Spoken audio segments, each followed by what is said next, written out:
Bonjour, je vous retrouve aujourd'hui pour la présentation de ce casque audio. Ce casque est proposé par OK, il s'agit du modèle EP-B20. Alors la particularité de ce casque, c'est qu'il ne se porte pas en tour de tête, mais en tour de cou. Donc on le positionne à la base du cou. Et après au niveau des fonctionnalités, les différents boutons que vous pouvez voir là sur la vidéo sont accessibles au niveau de la base du cou. On a le bouton on-off qui est ici. On a sur la tranche à côté du bouton de prise d'appel, le bouton plus et moins qui permet de régler le volume. Quand on est en volume maximum, on a une voix en anglais qui nous l'indique. Et de l'autre côté, on a un bouton lecture pause. Et sur les côtés, un bouton piste suivante, piste précédente. Voilà pour les fonctions proposées par ce casque. Pour l'allumer, on a un bouton on-off ici. Là, on a un petit voyant LED. Et ici, c'est le micro. Donc on peut converser librement avec son correspondant, par exemple quand on a les écouteurs sur les oreilles, qu'on est en train de faire du footing. C'est plutôt un casque qui va se porter quand on va faire du sport, quand on va faire de la course à pied. Après, en termes de maintien dans l'oreille, on a des écouteurs intra-auriculaires, donc on n'a pas de glissement, ça tient bien, ça accroche bien aux oreilles, il n'y a pas de problème. Au niveau du volume sonore, c'est très satisfaisant, la qualité sonore est également au rendez-vous.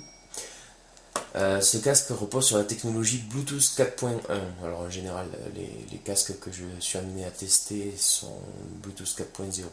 Bon, on est sur les dernières versions du Bluetooth. Que puis-je dire d'autre? On a une portée de 10 mètres par rapport au périphérique auquel il est connecté, donc en l'occurrence c'est son téléphone portable. La connexion se fait très facilement, il suffit de passer en mode on. Après, on enclenche le Bluetooth sur son téléphone. Et normalement, si le téléphone est récent, on n'a même pas besoin de rentrer de code PIN. S'il y a besoin, c'est 4 x 0.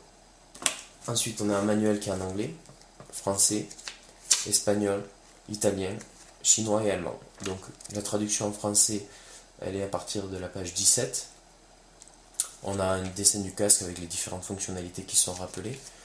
La traduction française est approximative, il y a pas mal d'erreurs dans la notice, donc après on arrive quand même à comprendre, mais bon, ça aurait été pas mal qu'il y ait une traduction un peu meilleure. Il y a un câble micro USB d'un côté, USB de l'autre, qui va permettre de recharger ce casque. Alors le point de recharge, il se trouve à cet endroit-là, et il n'est pas très facile d'accès.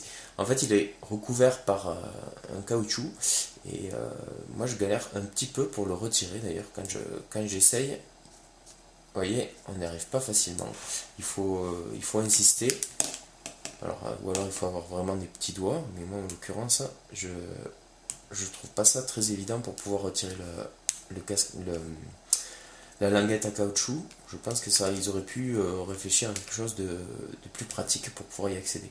Bref, on le connecte ici et on le met à charge. Il est conseillé de faire une charge pleine avant une première utilisation afin d'optimiser la durée de vie de la batterie. Le casque il est fourni avec des oreillettes de remplacement, alors qu'ils font pas la même taille. On a des oreillettes de taille petite et de taille moyenne qui sont déjà montées de taille grande. Donc à voir en fonction de votre oreille, de votre conduit auditif, qu'est-ce qui convient le mieux à votre morphologie. Voilà, je disais tout à l'heure que les oreillettes, les écouteurs sont aimantés, ce qui est bien pratique quand on a envie de les remettre à sa place et qu'on a fini d'écouter de la musique. Je disais peut-être tout à l'heure qu'on pouvait passer des appels, on peut raccrocher à l'aide du bouton ici présent, le bouton d'appel. Au niveau du packaging, il est livré dans cette boîte cartonnée. On est habitué avec la marque OK à avoir ce type d'emballage. Quelque chose de très propre, le casque est emballé et protégé dans ce moule en plastique. Il ne bouge pas pendant le transport, il n'est pas soumis au choc ou autre. Et je pense avoir fait le tour de la présentation de ce produit. Voilà, mais je vous remercie d'avoir visionné cette vidéo et je vous dis à bientôt pour une prochaine présentation. Au revoir.